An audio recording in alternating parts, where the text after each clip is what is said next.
یه رول پلی اجرا کردیم با یکی از همکاران که چطور یک درمانگری که میتونه عمیق کار کنه، میتونه حرفه‌ای باشه، چطور میتونه از پس موضوعات سطحی و کلمات سطحی که درمانجویان معمولا مطرح میکنن فراتر بره و بتونه به تعارضات زیربنایی درمانجو دست پیدا بکنه تا بتونه بهش کمک بکنه برای همیشه از شر اون تعارضات رهایی پیدا بکنه. فرشته، مهمترین موضوعی که دوست داری امروز بهش بپردازیم چی هستش؟ من همیشه سر دوراهی قرار میگیرم، انگار واسه انتخاب کردن یه موضوعی همش دو دلم، نمیتونم تصمیم بگیرم. این مشکلت از کی شدید شده؟ 6 ماه پیش. 6 ماه پیش. 6 ماه پیش چه اتفاقی افتاده؟ میتونی بهم بگی؟ من 2 جا کار میکردم، شیفتی 2 جا کار میکردم و چون دیگه خیلی انرژی زیادی از من میگرفت تصمیم گرفتم که فقط یه جا رو انتخاب کنم. هر 2 جا به من پیشنهاد خوبی داده بودن، اگه تو بیای اینجا کار کنی این مزایا رو داری، اگه بیای مثلا اون یکی میگفت اگه بیای اینجا این مزایا رو داری و من موندم که کدوم رو انتخاب کنم. تو پس باید تصمیم میگرفتی بین 2 تا موقعیتی که هر 2 تا مزایایی دارند و دچار تردید میشدی و اینها. این که خیلی طبیعیه، ولی من میخوام ببینم که برای چی این برای تو یه مسئله شده و برای تو چرا اینقدر گنده شده این موضوع و اینقدر آزارنده شده برای تو. به خاطر اینکه به اون آدما مطمئن نیستم، یعنی میترسم که دروغ بگن، بهشون اعتماد کنم و بعد زیر قولشون بزنم.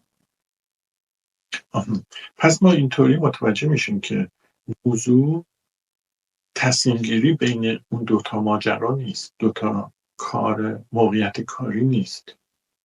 گرچه موضوع هست ولی اینکه اینقدر بتونه اذیتت بکنه این ماجرا نیست.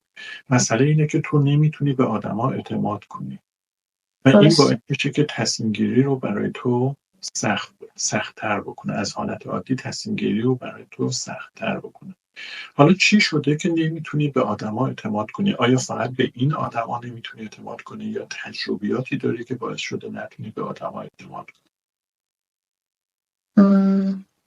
کلا نمیتونم به آدما اعتماد کنم دیگه، به خاطر این سری اتفاقایی که برام افتاده. نمیتونم به آدما اعتماد کنم. اعتماد کردن سخت‌ه. پس یه سری اتفاقاتی برای تو افتاده که باعث شده نمیتونی به آدما اعتماد کنی و اینجا هم الان 2 موقعیت کاری که داری نمیتونی به اون آدمایی که دارن این موقعیت‌ها رو بهت پیشنهاد میکنن اعتماد بکنی. حالا میتونی یه موقعیتی رو بهم بگی که آدم‌ها کاری کردن که تو اعتمادت از بین رفته باشه؟ یکی از موقعیت‌هایی که خیلی اذیت شدی رو میتونی برام بگی؟ آره، با یکی تو رابطه بودم که دیگه داستان تموم شده بود، یعنی نامزد کرده بودیم و همه چی دیگه تموم شده بود. حلقه گرفته بودیم، لباس گرفته بودیم، منتظر روز عقد بودیم. ولی یهو یه ماه مونده بود به اون مراسم، زد زیر همه چی. همه چی متوجه میشم. الان وقتی یادش افتادی منقلب شدی، چه حالی شدی الان؟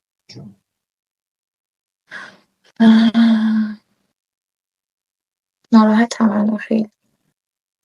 ناراحت یعنی چی؟ یعنی چه حسی بهت دست داده؟ خیلی غمگین شدم، غم دارم انگار. غمگین شدی. میتونی بهم بگی این غمی که الان داری غم چی هستش؟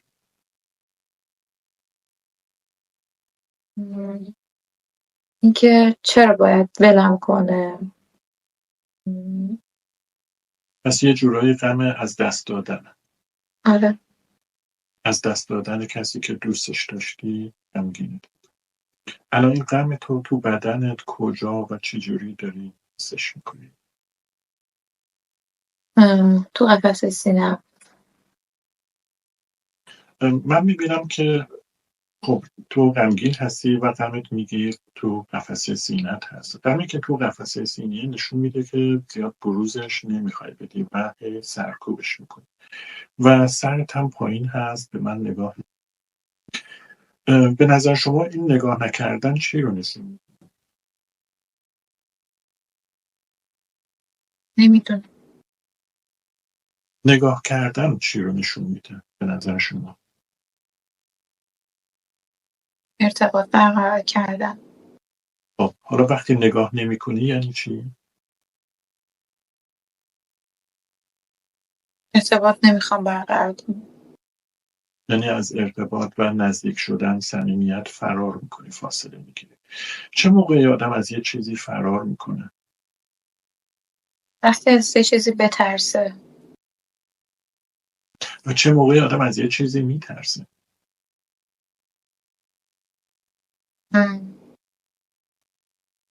احساس خطر کنه، اینکه اعتماد نداشته باشه. پس متوجه میشین که شما اعتماد نداری. و چه موقعی آدم اعتماد نمیکنه به دیگران؟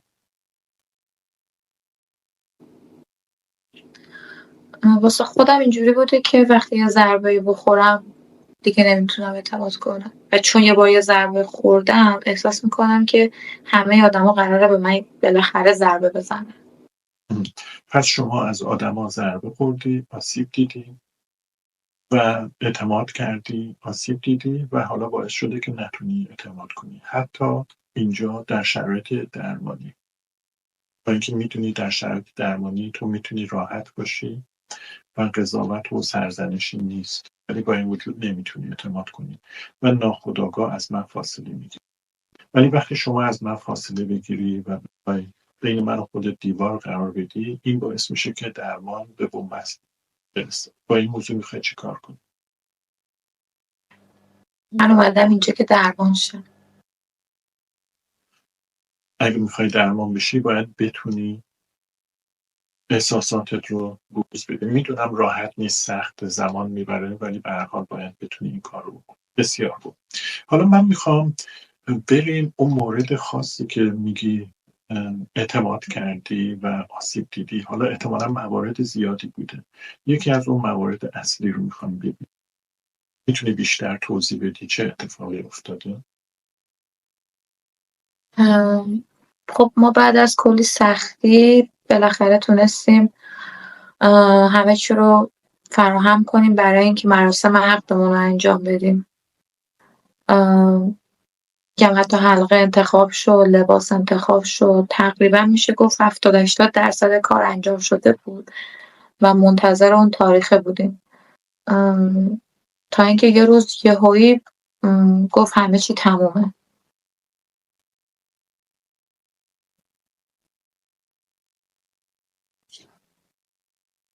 میتونی دوباره بری تو اون صحنه؟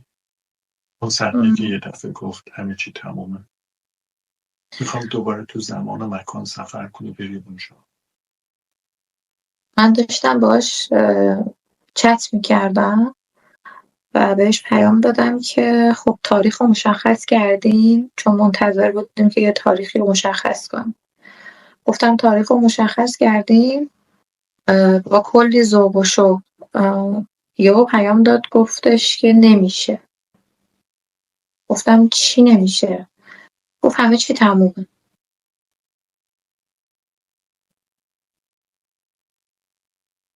الان هم یاد اونجا افتادی؟ خیلی منقلب شدی؟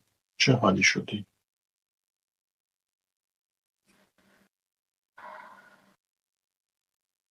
نفس الانم بند غمگین بشه. شد. غمگین شدی. الان این غم چیه؟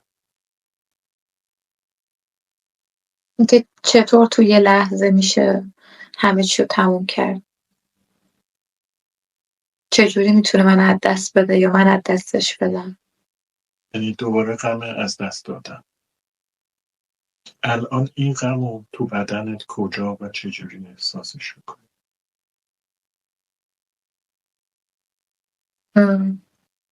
یهو یه بیحالی بهم دست داده، یعنی انگار بدنم شل شده، غممو توی قفسه سینه‌م احساسش میکنم، حتی تو گلوم. یعنی غمت اومده بالاتر، تو گلوت داری حسش میکنی.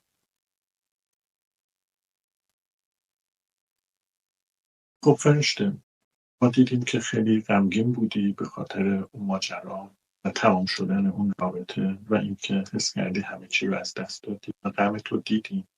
حالا من دوباره میخوام بریم تو اون صحنه، جا باشی و حالا به من بگی که در تو نسبت به اون چه حسی ایجاد شده، نسبت به فرد چه حسی ایجاد شد تو اون لحظه، نسبت به اون چه حسی داشتی. لحظه خیلی عصبی شدم از دستش. گفتی عصبی یه جورایی اضطراب و اینها رو میرسونه، ولی صحبت من اینه که در تو نسبت به اون چه حسی ایجاد شد. یه خشم زیادی رو نسبت بهش داشتم. خشم زیادی داشتی. این خشمت از چی بوده؟ خشم چی بود؟ میگه چطور میتونه یهویی همه چی رو به هم بزنه؟ اصلا دلیلش واسه این کار چی بوده؟ شما ازش خشمگین بودی که برای چی یه دفعه همه چی رو به هم زده. این خشم تو درونت به صورت فیزیکی چطور بوده؟ ام، اون لحظه انگار از سرم داشت دود میومد بیرون، یعنی انقدر که داغ بودم، کل بدنم یهو انگار داغ شد و از سرم داشتم، یه انگار اگر مثلا میتونستم شاید میدیدم که یه بخار، یه دودی داره از سرم بلند میشه، داشتم منفجر میشدم. پس به صورت یک انفجار تو درونت بود. الان من خشم تو دستات دارم میبینم، خشم دستات رو اینجوری خیلی محکم گرفتی جلو تو تکون میدی. این خشمی که اینقدر شدید بوده رو چیکار کردی؟ آیا بروز دادی یا نه؟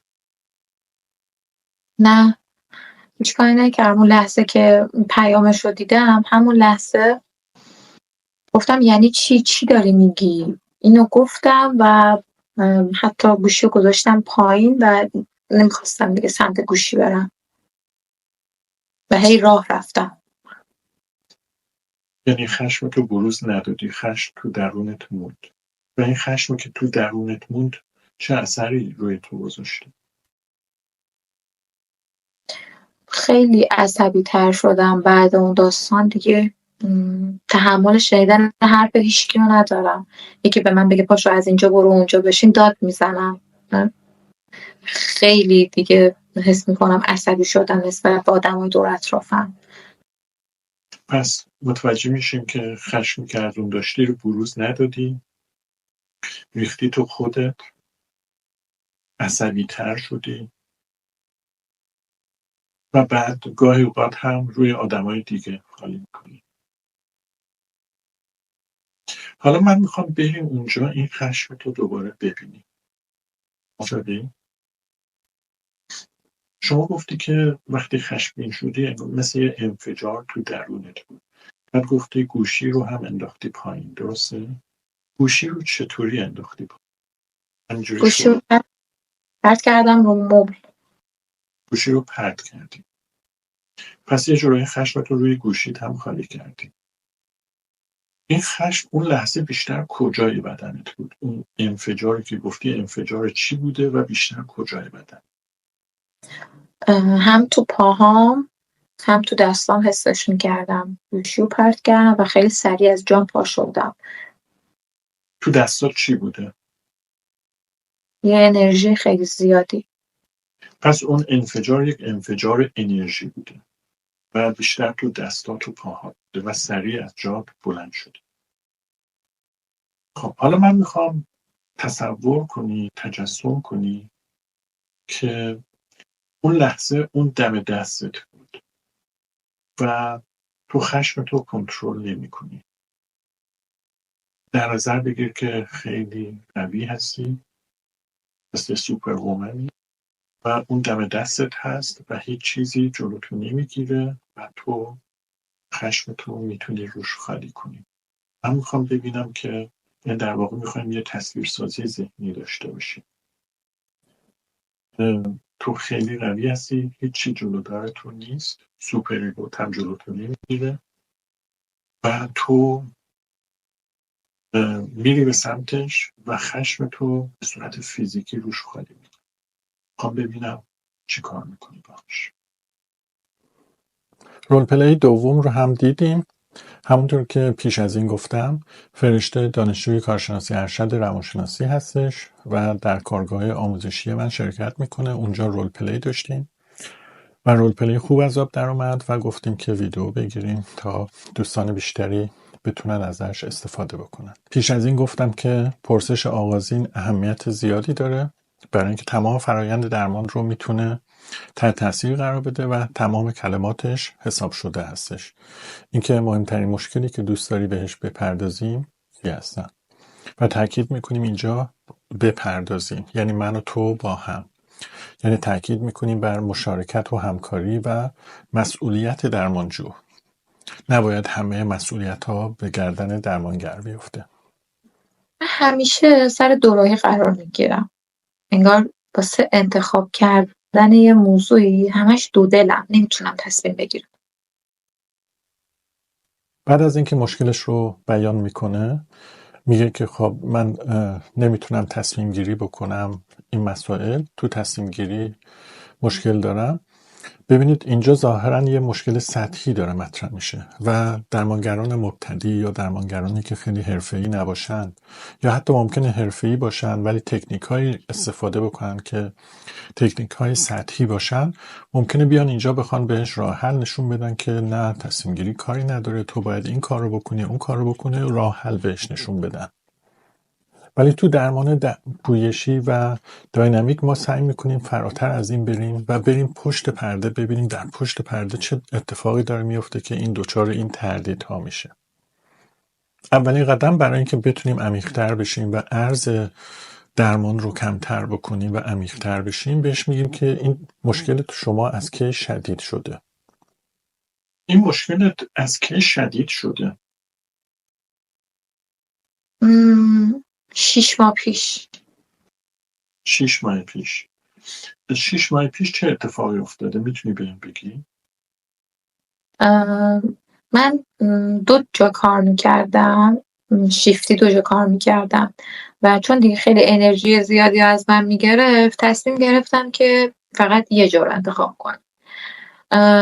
هر 2 جا به من پیشنهاد خوبی داده بودن، اگه تو بیای اینجا کار کنی این مزایا رو داری، اگه بیای مثلا اون یکی میگفت اگه بیای اینجا این مزایا داری و من موندم که کدوم رو انتخاب کنم.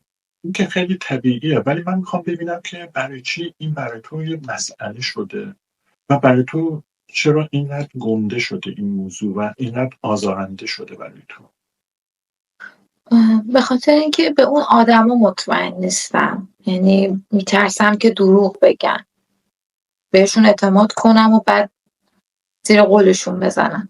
حالا چی شده که نمیتونی به آدما اعتماد کنی؟ آیا فقط به این آدما نمیتونی اعتماد کنی یا تجربیاتی داری که باعث شده نتونی به آدما اعتماد کنی؟ کلا نمیتونم به آدما اعتماد کنم دیگه، به خاطر این اتفاقایی که برام افتاده نمیتونم به آدما اعتماد کنم. و زمانی که ایشون میخواد اشاره بکنه به یک سری رویدادهای گذشته که از اونجا مشکلاتش تشدید شدن، میبینیم که آی کانتکت نداره و به درمانگر در واقع اعتماد نمیکنه، از درمانگر فاصله میگیره که ما تمرکز میکنیم روی این موضوع، چون این موضوع اهمیت زیادی داره. اگر بین درمانگر و درمانجوی دیواری باشه و درمانجو احساس امنیت نکنه، درمان خوب پیش نمیره. گرچه این خودش نتیجه اون تجربیاتی هست که تو زندگی داره، ولی اول اینجا باید حل بشه. بنابراین درمانگر اشاره میکنه به موضوع نداشتن آی کانتکت و این باعث میشه که به ما کمک میکنه برسیم به اینجا که ایشون از نزدیک شدن میترسه، از اعتماد کردن میترسه و این به خاطر این بوده که در گذشته به دیگران اعتماد کرده و آسیب دیده. خب تو غمگین هستی و غمت میگی تو قفسه سینت هست. غمی که تو قفسه سینه نشون میده که زیاد بروزش نمیخوای بدی و هی سرکوبش میکنی و سرت هم پایین هست. به من نگاه، به نظر شما این نگاه نکردن چی رو نشون میده؟ نمیدونم. نگاه کردن چی رو نشون میده به نظر شما؟ ارتباط برقرار کردن. خب حالا وقتی نگاه نمیکنی یعنی چی؟ ارتباط نمیخوام برقرار کنم. یعنی از ارتباط و نزدیک شدن، صمیمیت فرار میکنی، فاصله میگیری. چه موقعی آدم از یه چیزی فرار میکنه؟ وقتی از یه چیزی بترسه. و چه موقعی آدم از یه چیزی میترسه؟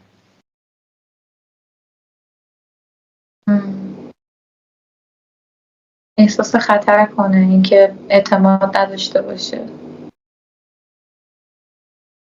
پس متوجه میشین که شما اعتماد نداری. و چه موقعی آدم اعتماد نمیکنه به دیگران؟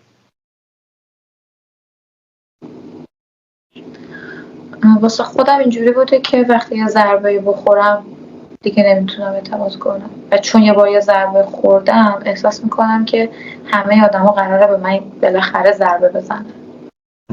پس شما از آدما ضربه خوردی، آسیب دیدی و اعتماد کردی، آسیب دیدی و حالا باعث شده که نتونی اعتماد کنی، حتی اینجا در شرایط درمانی. حالا از نمونه‌ای که داره میگه در مورد رابطهش داره میگه، رابطه‌ای که خیلی خوب بوده و میخواسته در واقع به ازدواج منجر بشه، ولی به ناگهان طرف مقابل رابطه رو تمام میکنه و میذاره میره و اینجا اون احساسات ایجاد میشن، احساسات غم و خشم که بهشون میپردازیم. الان هم یاد اونجا افتادی؟ خیلی منقلب شدی؟ چه حالی شدی؟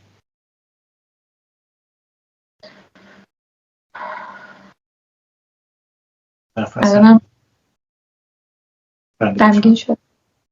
غمگین شدی. در نامگذاری احساسات دقیق خب مشکل داره.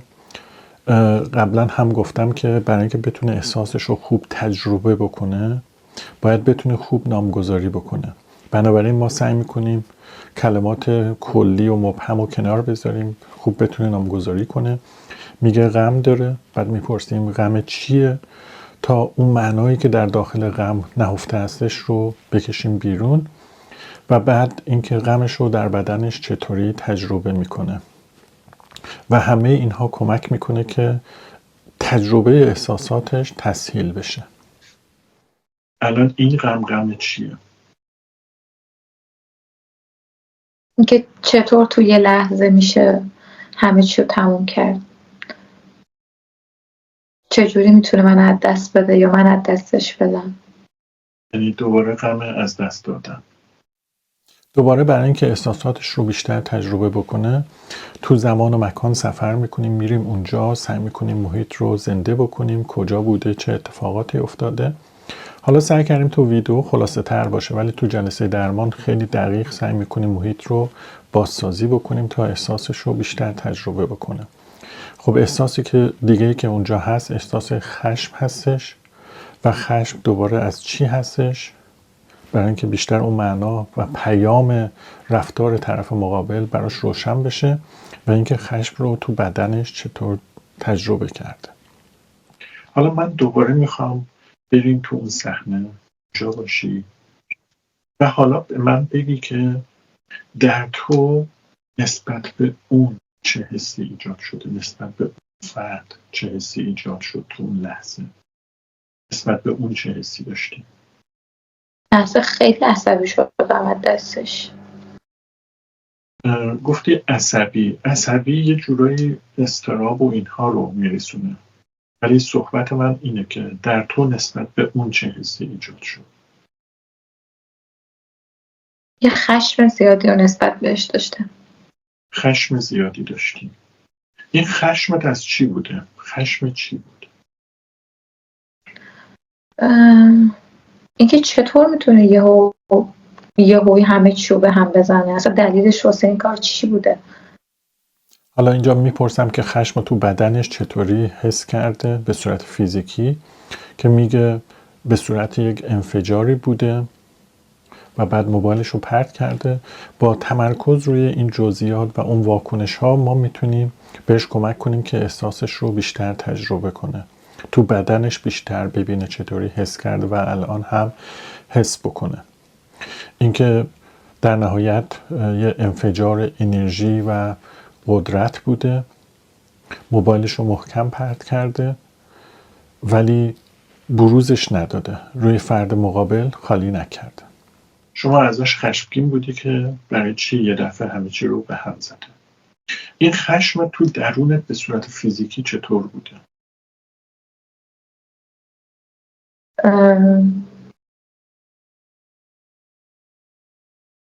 اون لحظه انگار از سرم داشت دود میومد بیرون، یعنی انقدر که داغ بودم، کل بدنم یهو انگار داغ شد و از سرم داشتم یه انگار، اگر مثلا میتونستم شاید میدیدم که یه بخاری یه دودی داره از سرم بلند میشه، داشتم منفجر میشدم. اینجا میپرسیم که این خشم رو چی کار کرده که مشخص خشمش رو بروز نداده و پیامدهای سرکوبی خشمش رو دوباره بهش نشون میدیم. این پیامدها رو بهش نشون میدیم برای اینکه برانگیخته بشه بر علیه سرکوبی خشم. میبینه که وقتی سرکوبش بکنه چه پیامدهای ناگواری داره، پس انگیزه پیدا میکنه برای اینکه خشمش رو بروز بده، نه اینکه سرکوبش کنه. این خشمی که اینقدر شدید بوده رو چیکار کردی؟ آیا بروز دادی یا نه؟ نه، هیچ کاری نکردم. اون لحظه که پیامش رو دیدم، همون لحظه گفتم یعنی چی داری میگی؟ اینو گفتم و حتی گوشی رو گذاشتم پایین و نمیخواستم دیگه سمت گوشی برم و هی راه رفتم. یعنی خشم تو بروز ندادی، خشم تو درونت موند و این خشمی که تو درونت موند چه اثری روی تو گذاشته؟ خیلی عصبی تر شدم بعد اون داستان دیگه. تحمل شنیدن حرف هیچکی رو ندارم. یکی به من بگه پاشو از اینجا برو اونجا بشین، داد میزنم. خیلی دیگه حس میکنم عصبی شدم نسبت به آدمای دور اطرافم. و در نهایت اینکه موبایل رو پرت کرده بهش کمک میکنه ببینه که خشم رو تو دستاش حس کرده به صورت انرژی و قدرت، و بعد ما میتونیم با تصویرسازی ذهنی بهش کمک بکنیم که این خشم رو بیشتر تجربه بکنه. چون گفتم برای تجربه خشم باید بتونه اونو درست نامگذاری کنه، تو بدنش حسش کنه و خالی بکنه، و خشم رو ما میتونیم با تصویرسازی ذهنی خالی بکنیم. شما گفتی که وقتی خشمگین شدی مثل یه انفجار تو درونت بود. بعد گفتی گوشی رو هم انداختی پایین، درسته؟ گوشی رو چطوری انداختی پایین؟ همینجوری گوشی رو شد؟ پرت کردم رو مبل. گوشی رو پرت کردی. پس یه جورایی خشمت رو روی گوشیت هم خالی کردی. این خشم اون لحظه بیشتر کجای بدنت بود؟ اون انفجاری که گفتی انفجار چی بوده و بیشتر کجای بدنت؟ هم تو پاهام هم تو دستام حسش میکردم. گوشی رو پرت کردم و خیلی سریع از جام پا شدم. تو دستات چی بوده؟ یه انرژی خیلی زیادی. پس اون انفجار یک انفجار انرژی بوده و بیشتر تو دستات و پاها بوده و سریع از جات بلند شدی. خب حالا من میخوام تصور کنی، تجسم کنی که اون لحظه اون دم دستت بود و تو خشم تو کنترل نمی کنی. در نظر بگیر که خیلی قوی هستی، مثل سوپر وومنی، و اون دم دستت هست و هیچ چیزی جلوتو نمیگیره و تو خشم تو میتونی روش خالی کنی. من میخوام ببینم که در واقع میخوایم یه تصویرسازی ذهنی داشته باشیم. تو خیلی قوی هستی، هیچی جلودار تو نیست، سوپر ایگوت هم جلوتو نمیگیره و تو میری به سمتش و خشم تو به صورت فیزیکی روش خالی میکنی. میخوام ببینم چی کار میکنی باهاش.